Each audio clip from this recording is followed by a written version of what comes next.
নমস্কাৰ। আজি আমি পঢ়িম মানুহৰ শৰীৰৰ পৰিবহণ তন্ত্ৰটোৰ বিষয়ে আৰু মানুহৰ শৰীৰত এই পৰিবহণ তন্ত্ৰটো পৰিচালনা কৰে হৃদযন্ত্ৰটোৱে আৰু হৃদযন্ত্ৰটো আমাৰ শৰীৰৰ এটা গুৰুত্বপূৰ্ণ অংগ আৰু এই হৃদযন্ত্ৰৰ বিষয়ে আমি সকলোৱে জনা এটা দৰকাৰী বিষয়। আহাচোন আমি আলোচনা কৰোঁ হৃদযন্ত্ৰটোৰ বিষয়ে। আমাৰ হৃদযন্ত্ৰটো 4টা কোঠালিযুক্ত সোঁলিণ্ড, বাওঁলিণ্ড, সোনিলয়, বাওঁনিলয় আৰু প্ৰত্যেকটো অংশই বেলেগ বেলেগ কাৰ্য সম্পন্ন কৰে। ইয়াত প্ৰথমে চোৱাচোন ওপৰ অংশত কাৰচিনডাল তলফালে দিয়া আছে। এই কাৰচিনডালৰ অৰ্থ এইটোৱে যে এই ঊৰ্ধ্ব মহাশিৰাবিলাকে কি কৰে, দেহৰ ওপৰ অংশৰ পৰা কাৰ্বন ডাই অক্সাইডযুক্ত তেজবোৰ অৰ্থাৎ অশুদ্ধ তেজবোৰ সোঁলিণ্ডলৈ কঢ়িয়াই আনে।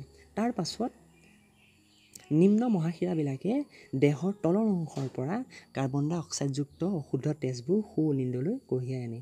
সোঁলিণ্ডত আহি পৰাৰ লগে লগে সোঁলিণ্ডৰ পাছৰ অংশ সোনিলয় অৰ্থাৎ পশ্চাৎ অংশ সোনিলয়ত তেজবোৰ আহি পৰে আৰু এই সোনিলয়ত যে তেজবোৰ আহি পৰিলে ই কেতিয়াও সোঁলিণ্ডলৈ উভতি যাব নোৱাৰে, কিয়নো ইয়াত দেখিছা কাৰচিনৰ অংশটো ইয়াত কিছুমান কপাট বা ভাল্ভ থাকে আৰু সোনিলয়লৈ কাৰ্বন ডাই অক্সাইডযুক্ত তেজবোৰ আহি পৰাৰ লগে লগে ইয়াত দেখিছা কাৰচিনৰ সহায়ত ক্লোম ধমনীবিলাকে হাওঁফাওঁলৈ তেজবোৰ কঢ়িয়াই লৈ যায় আৰু হাওঁফাওঁত এই কাৰ্বন ডাই অক্সাইডযুক্ত তেজবোৰ বিশুদ্ধকৰণ হয় অৰ্থাৎ শোধন হয় আৰু শোধন হোৱাৰ লগে লগে হাওঁফাওঁৰ পৰা ক্লোম শিৰাবিলাকে দেখিছা কাৰচিনৰ সহায়ত ক্লোম শিৰাবিলাকে বাওঁলিণ্ডলৈ কঢ়িয়াই লৈ আহে আৰু বাওঁলিণ্ডত আহি পৰাৰ লগে লগে বাওঁলিণ্ডৰ পিছৰ অংশ বাওঁনিলয়লৈ তেজবোৰ আহি পৰে আৰু বাওঁনিলয়ৰ পৰাও বাওঁলিণ্ডলৈ তেজবোৰ উভতি পেলাই যাব নোৱাৰে, কিয়নো বাওঁলিণ্ড আৰু বাওঁনিলয়ৰ মাজতো কপাট বা ভাল্ভ কিছুমান থাকে যিয়ে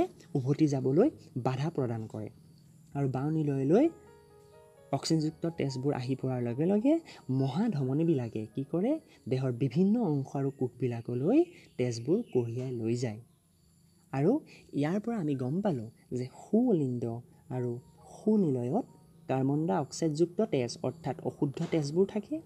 বাওঁলিণ্ড আৰু বাওঁনিলয়ত আমি গম পালোঁ বিশুদ্ধ তেজবোৰ অৰ্থাৎ অক্সিজেনযুক্ত তেজবোৰ থাকে আৰু আমাৰ শৰীৰত হৃদযন্ত্ৰটোৱে এনেদৰেই পৰিবহণ তন্ত্ৰবোৰ সুচাৰুৰূপে পৰিচালনা কৰি থাকে। ধন্যবাদ।